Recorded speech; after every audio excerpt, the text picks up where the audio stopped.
किसी भी प्रजातांत्रिक देश में एक चुनाव की प्रणाली विकसित होती है जिसके आधार पर उस देश के प्रजाजन अपने मत के अनुसार अपनी इच्छा की सरकार देश के अंदर बना सकते हैं। इसका ये स्पष्ट अर्थ हो गया कि चुनाव में मत देना प्रत्येक नागरिक का अधिकार है। मैं इससे भी अलग कुछ आगे बढ़ के कहना ये चाहता हूँ कि ये केवल अधिकार ही नहीं है, ये आपका कर्तव्य भी है।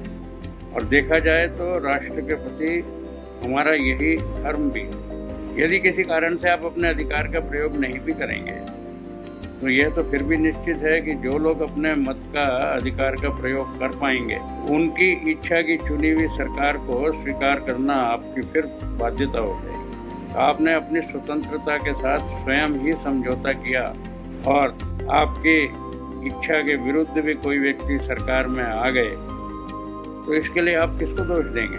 दोषी तो आप स्वयं हैं। इसलिए मेरा बड़ा विनम्र अनुरोध आप सभी से ये है कि सर्वप्रथम चुनाव के दिन हम मतदान करें, उसके बाद ही जलपान करें। देखा यह जाता है कि लोग आलस्य के कारण चुनाव के दिन मतदान देने जाते नहीं।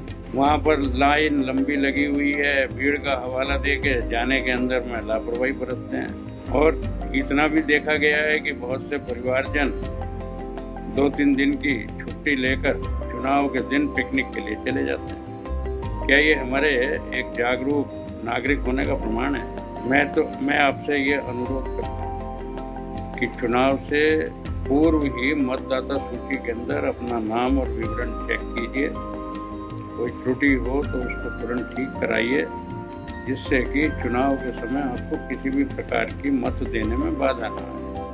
बंधुओं, हम स्मरण करें कि हमको अपने सत्य सनातन वैदिक धर्म की रक्षा करने हेतु एक यही चुनाव करना है कि जो सर्वाधिक उपयुक्त राजनीतिक दल हो उसको ही मत देकर अपनी विजय सुनिश्चित करें। अपनी भावी पीढ़ी को सुरक्षित करने और उनके अस्तित्व की रक्षा हेतु तो ये और भी आवश्यक हो जाता कि देश के समस्त नागरिक अपने सभी जातिगत, राजनीतिक या निहित स्वार्थों से ऊपर उठकर राष्ट्र हित में संगठित रूप से किसी एक ही उपयुक्त राजनीतिक दल का चुनाव कर उसी को मतदान करने का मन में एक दृढ़ संकल्प है। बंधुओं, हमें इस देश के अंदर पुनः एक वैदिक मान्यता आधारित राम राज्य की स्थापना करनी है। और राम राज्य की स्थापना की अपेक्षा हम किनसे कर सकते हैं?